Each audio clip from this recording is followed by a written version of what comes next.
누가복음 3장 7절에서 14절까지 한 절씩 서로 교독하시겠습니다.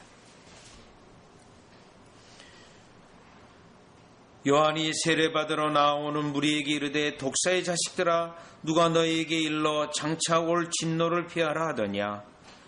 그러므로 회개에 합당한 열매를 맺고 속으로 아브라함이 우리 조상이라 말하지 말라. 내가 너희에게 이르노니 하나님이 능히 이 돌들로도 아브라함의 자손이 되게 하시리라. 이미 도끼가 나무 뿌리에 놓여 있으니 좋은 열매 맺지 아니하는 나무마다 찍혀 불에 던져지리라. 무리가 물어 이르되 그러면 우리가 무엇을 하리이까? 대답하여 이르되 옷 두 벌 있는 자는 옷 없는 자에게 나눠줄 것이요 먹을 것이 있는 자도 그렇게 할 것이니라 하고, 세리들도 세례를 받고자 하여 와서 이르되 선생이여 우리는 무엇을 하리이까 하며 이르되 부과된 것 외에는 거두지 말라 하고, 군인들도 물어 이르되 우리는 무엇을 하리이까?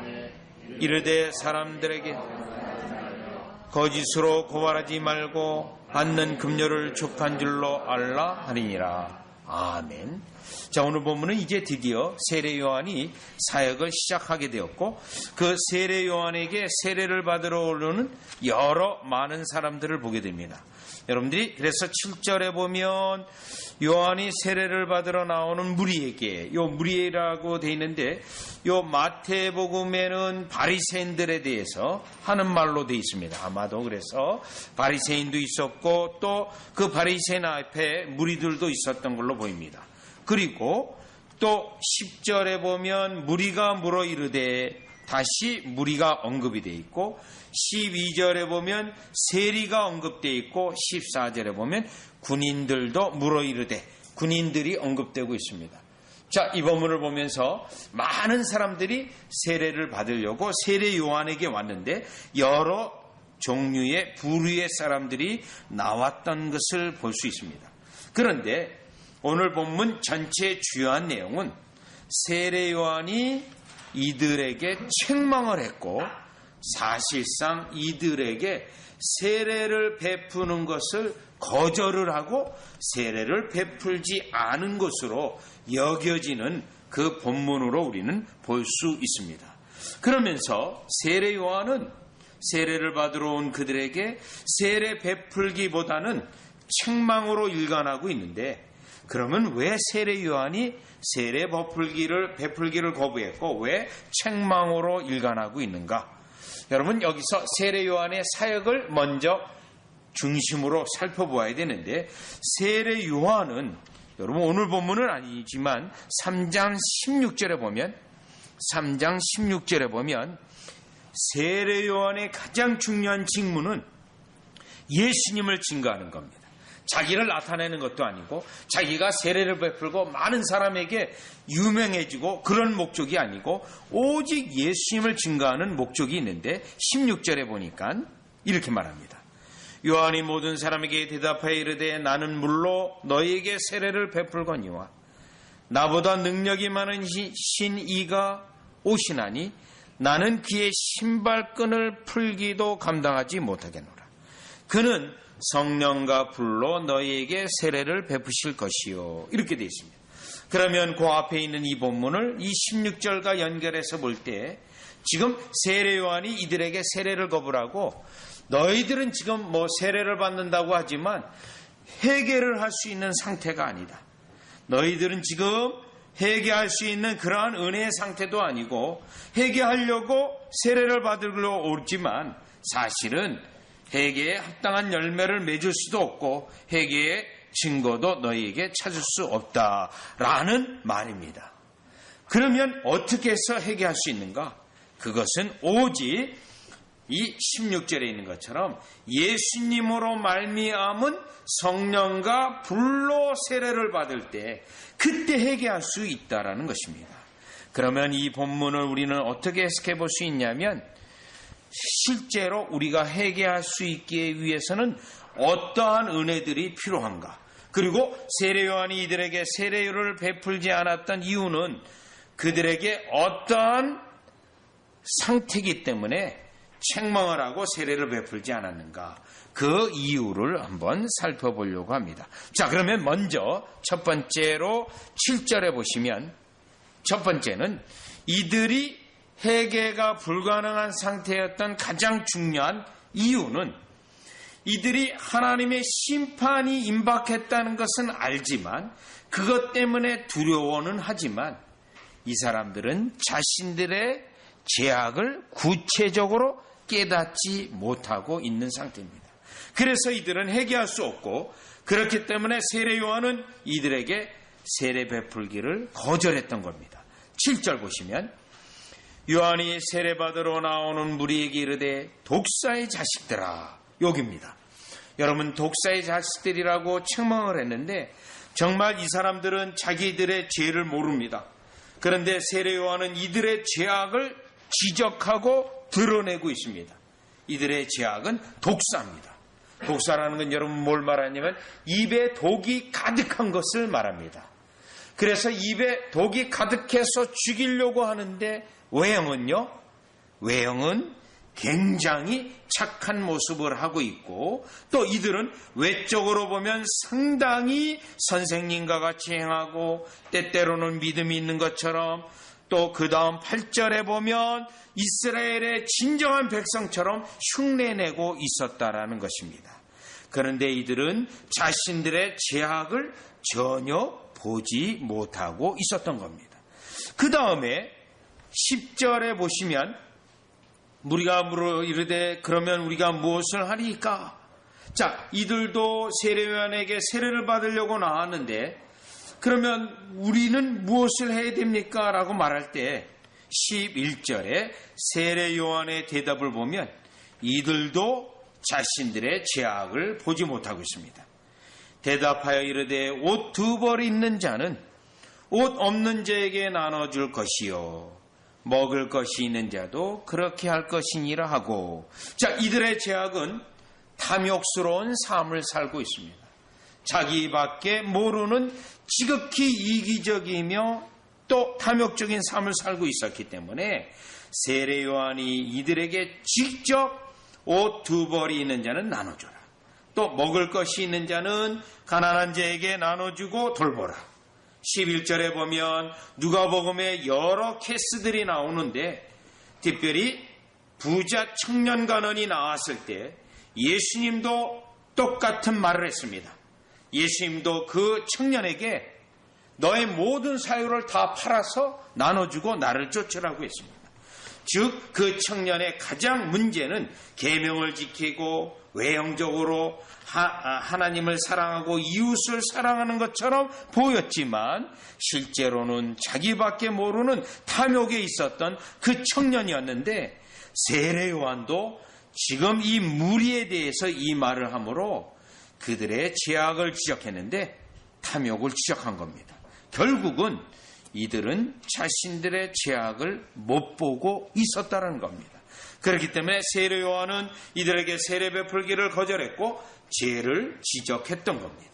그 다음에 12절을 보면 세리들도 세례를 받고자 하여 와서 이르되 선생이여 우리는 무엇을 하리이까 하매 라고 되어 있는데, 요 세리들도 여전히 자기들의 죄악을 보지 못하고 있습니다.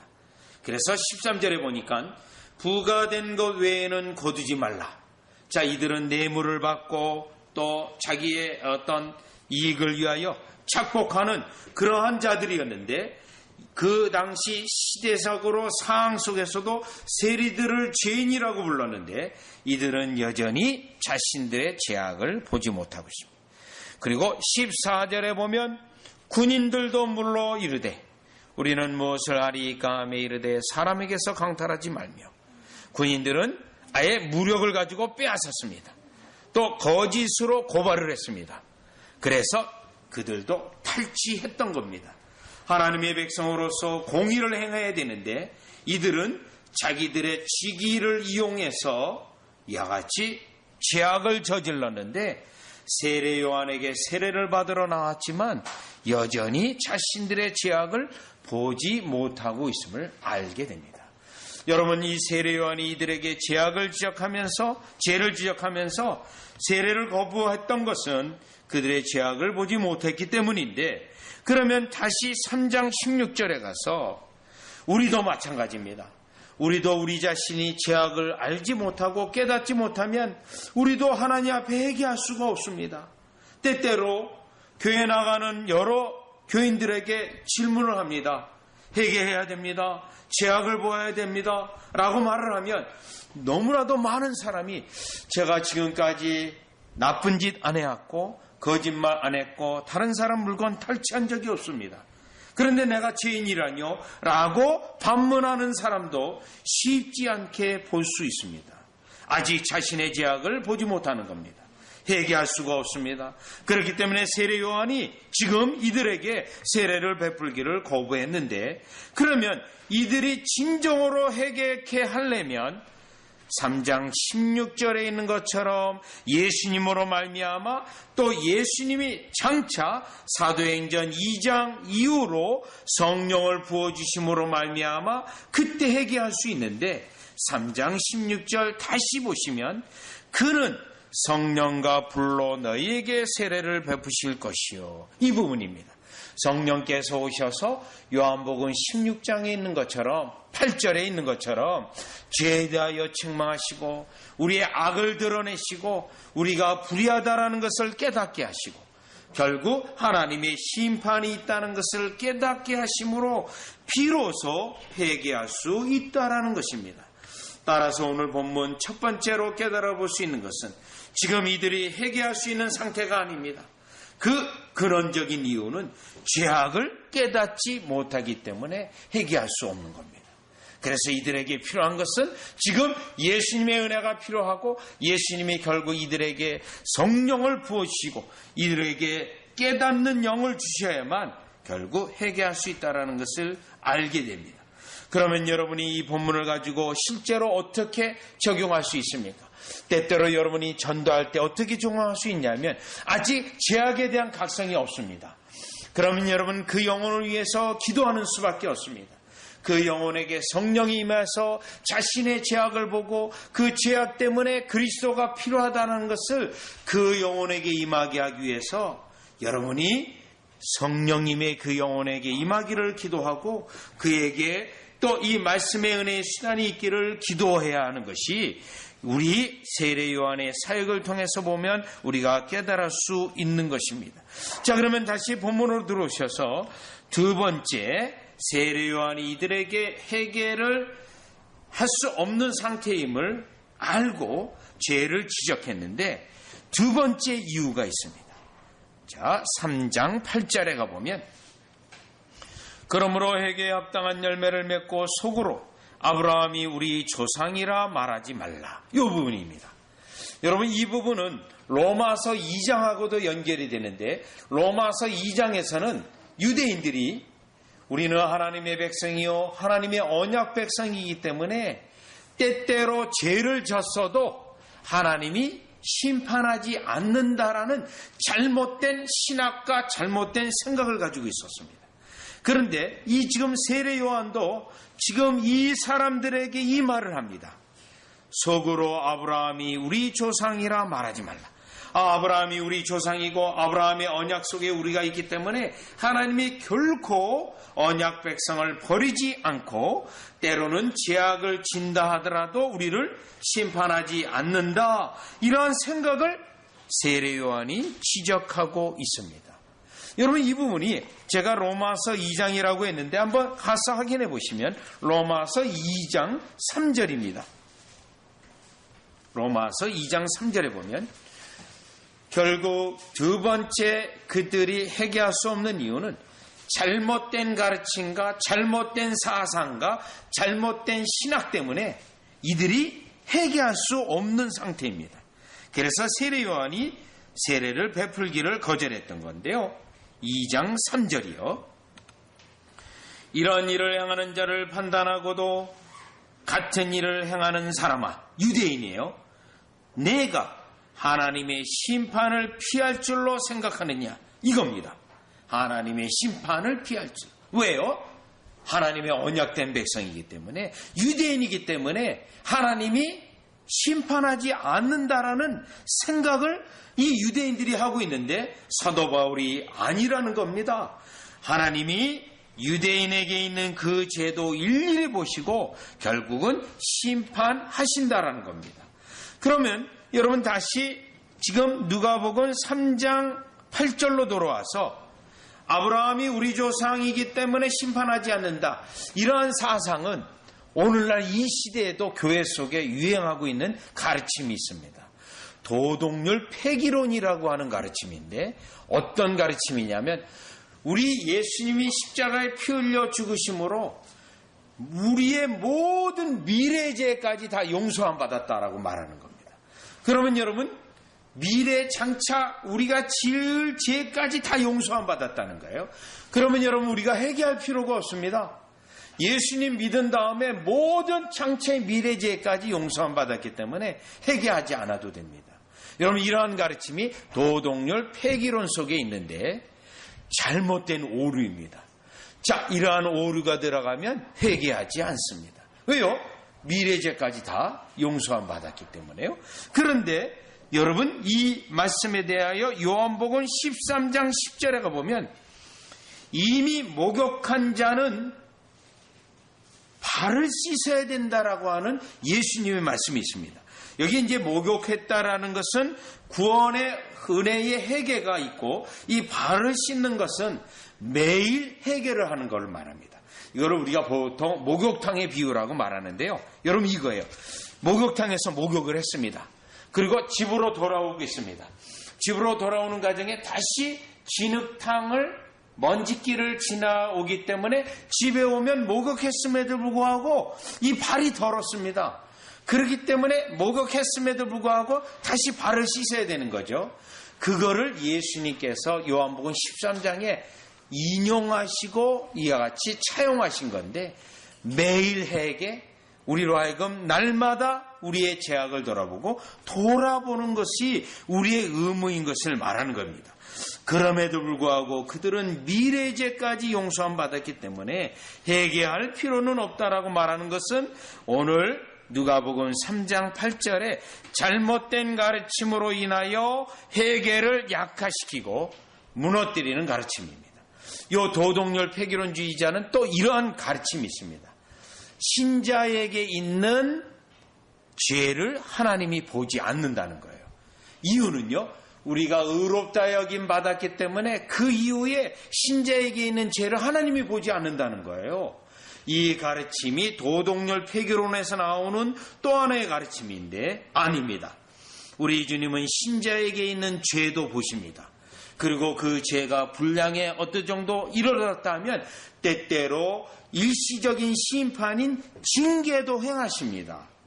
그래서 우리 주님이 우리를 죄악의 저는 발로 고치게 하는데 지금 도덕률 폐기론주의자들은 이와 같이 십자가의 피로 미래의 죄까지 또 하나님은 우리의 죄를 보지 않는다라고 하는 거짓된 가르침 때문에 이와 같이 죄악 가운데 있게 하고 또 회개를 게을리하게 하고 회개를 무시하게 하는데 여러분 이러한 가르침이 들어오게 되면 결국 회개를 무시하게 되고 어떠한 양상으로 흘러가게 되냐면 유다서를 가봅니다.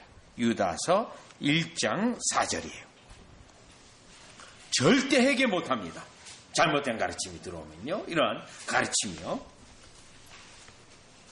그래서 여러분도 잘 아는 우리 청교도 연구소에 공부하러 오는 목사님 가운데 한 분이 바로 이러한 교회에서 사역을 했습니다. 그들은 한 번 구원이면 영원한 구원, 더 이상 죄 해결 다 돼 있고 또 이런 거 보지 않는다라고 하는 그러한 교회에서 사역을 하는데 그 가르침을 개혁하는데 상당히 어려웠습니다. 자, 1장 4절이요. 이는 가만히 들어온 사람 몇이 있음이라 그들은 옛적부터 이 판결을 받기로 미리 기록된 자니 경건치 아니하여 우리 하나님의 은혜를 도리어 방탕한 것으로 바꾸고. 자, 이 사람들은 은혜 하나님의 은혜를 말을 합니다. 그런데요, 은혜 말하면서 방탕한 삶을 살고 있습니다. 도덕률 폐기론이에요. 왜요? 하나님이 죄를 보지 않는다는 거예요. 미래 죄까지 다 용서함 받았다는 겁니다. 그리고 홀로 하나이신 주제 곧 우리 주 예수 그리스도를 부인하는 자니. 여러분, 이러한 가르침은 결국 그리스도를 부정하는 가르침이라고 말했는데, 누가복음 3장에 이와 같이 유대인들이 아브라함의 자손이라고 말하면서 회개하지 아니하고 또 죄악을 보지 아니하고 하나님이 심판하지 않는다라고 말하는 그들의 모습을 우리가 보게 된다는 것입니다. 여러분, 누가복음 3장 8절에 다시 돌아오셔서 이 아브라함을 언급한 사람은 누가복음에 또 나옵니다. 16장에 지옥에 떨어진 부자가 나옵니다. 그 사람도 아브라함을 지옥에 가서 보게 됩니다. 그가 멀리 천성까지 보게 되는데, 그래서 그가 말하기를 아브라함을 아버지야 라고 말합니다. 그는 자신이 유대인이기 때문에 하나님의 심판에서 죄될 줄 알았는데 지옥에 떨어져서 결국은 천성이 잠깐 그의 눈에게 보여졌을 때 이 아브라함을 아버지라고 불렀지만 결국은 그는 지옥에 떨어진 사람이라는 것입니다. 즉 유대인들이 잘못된 가르침으로 회개가 불가능한 상태였는데, 이러한 상황은 오늘날 우리 시대에도 똑같은 모습이라는 겁니다.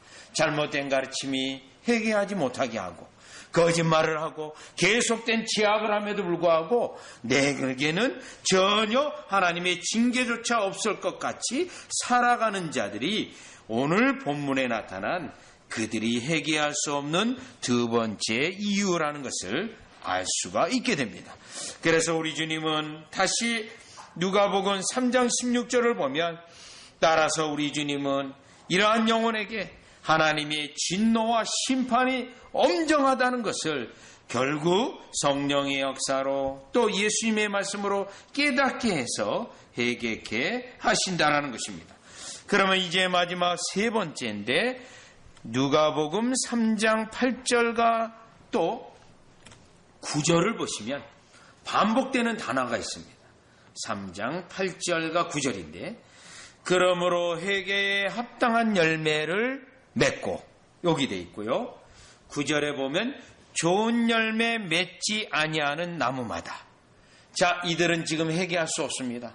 또 회개한다 하더라도 그거는 외형적인 것뿐이요, 세례를 받는 것 정도뿐이요, 결코 회개에 합당한 열매를 맺을 수도 없고 좋은 열매를 맺을 수도 없는 그러한 상태에 있는 사람들입니다.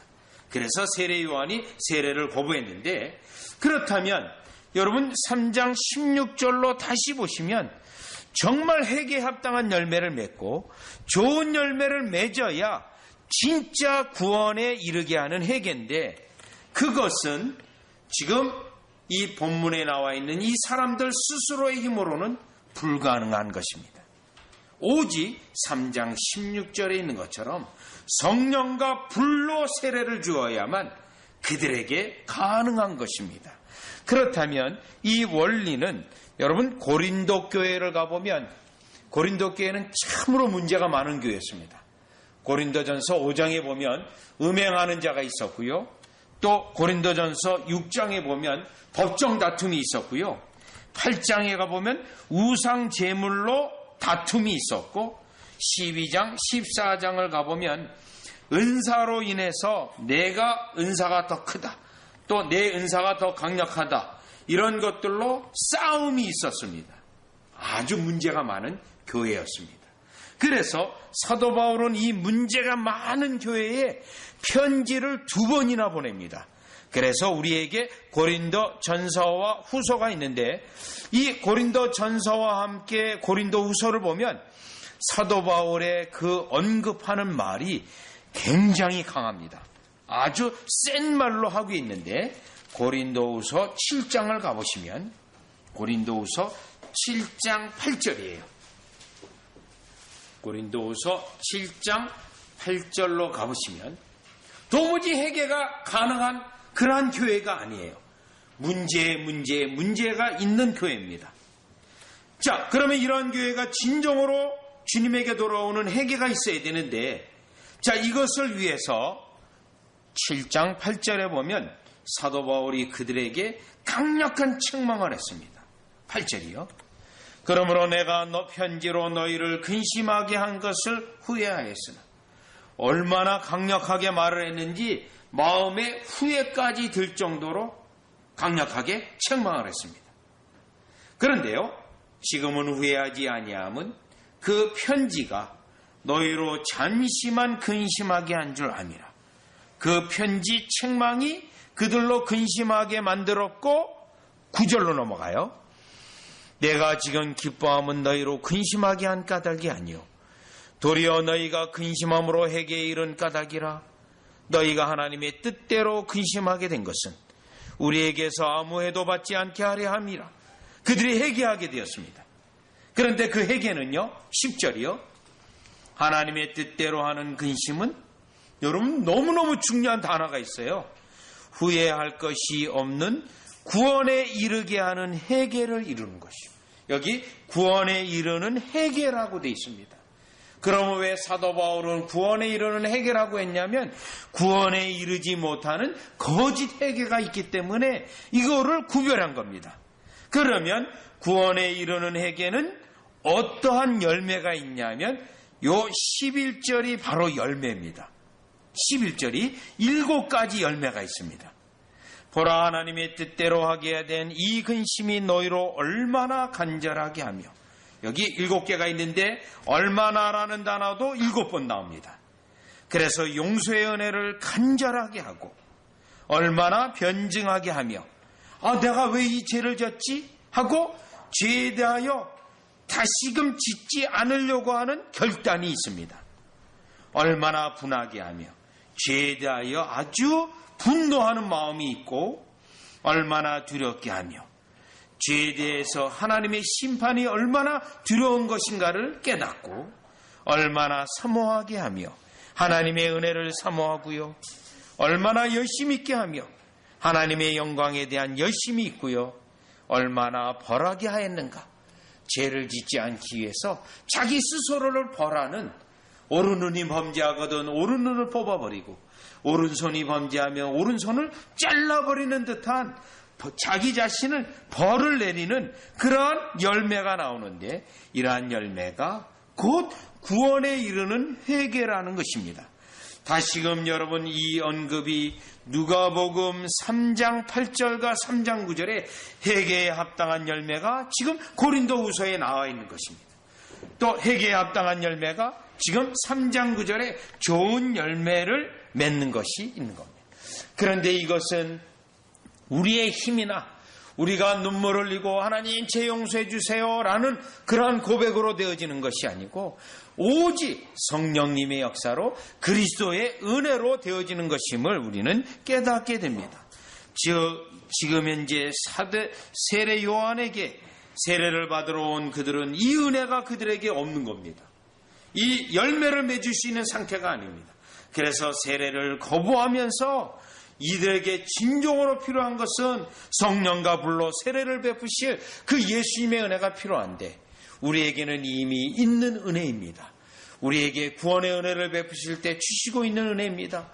그래서 우리는 이 은혜의 열매가 우리 가운데 있고, 우리가 진정 하나님의 구원 백성임을 우리 주님의 은혜로 구원에 이르는 회개를 하게 하신 이 주님의 은혜를 찬양하고, 이 은혜는 구원받은 이후에도 날마다 우리에게 있어서 날마다 주님 앞에 나아가 발을 씻고 그 생명수 샘에 더러운 것을 씻고 그 주님의 은혜를 찬양하는 저와 여러분이 되어주시기를 주 예수 그리스도 이름으로 축원합니다. 세례 요한의 이 사람들은 이 은혜가 없었지만 우리에게는 있다라는 이 놀라운 사실을 예수님 때문에 주셨다는 것을 찬양하고 감사하는, 그리하여 결국에는 이 은혜 때문에 저와 여러분이 우리 주님의 보좌 앞에 설 때 전혀 두려움이 없이 우리 주님의 은혜로 늠름하고 담대하게 설 수 있는 이 은혜를 찬양하는 저와 여러분이 되시기를 주 예수 그리스도의 이름으로 축원합니다. 기도드립니다. 하나님, 누가복음 3장에 세례 요한에게 세례를 받으러 나온 그들은 세례가 외식적인 의식적인 것으로 여기고 받으러 나왔지만 결국은 그들은 회개할 수 없는 그러한 영적 상태이기 때문에 세례 요한이 거부를 하고 그들의 죄를 책망했습니다. 그러나 현재 우리에게는 예수 그리스도의 은혜로 말미암아 성령님의 역사로 말미암아 죄를 깨닫게 하는 은혜도 있으며 우리에게 잘못된 가르침으로 눈이 어두워지는 것을 물리칠 수 있는 은혜도 있으며 또 성령님의 강력한 역사로 회개에 합당한 열매를 맺을 수 있는 은혜가 우리에게 있습니다. 이 은혜를 우리로 하여금 찬양케 하시고 이 은혜가 우리에게 있다라는 것은 결국 천국에 우리를 안전하게 넉넉히 늠름하게 들어갈 수 있게 하신 하나님의 은혜임을 깨달아 날마다 우리 자신을 돌아보고 우리의 발을 씻고 또 우리 주님 앞에 담대함으로 나가듯이 이 평생 회개의 은혜가 감사함으로 있게 하여 주시옵소서. 예수님의 이름으로 기도리옵나이다.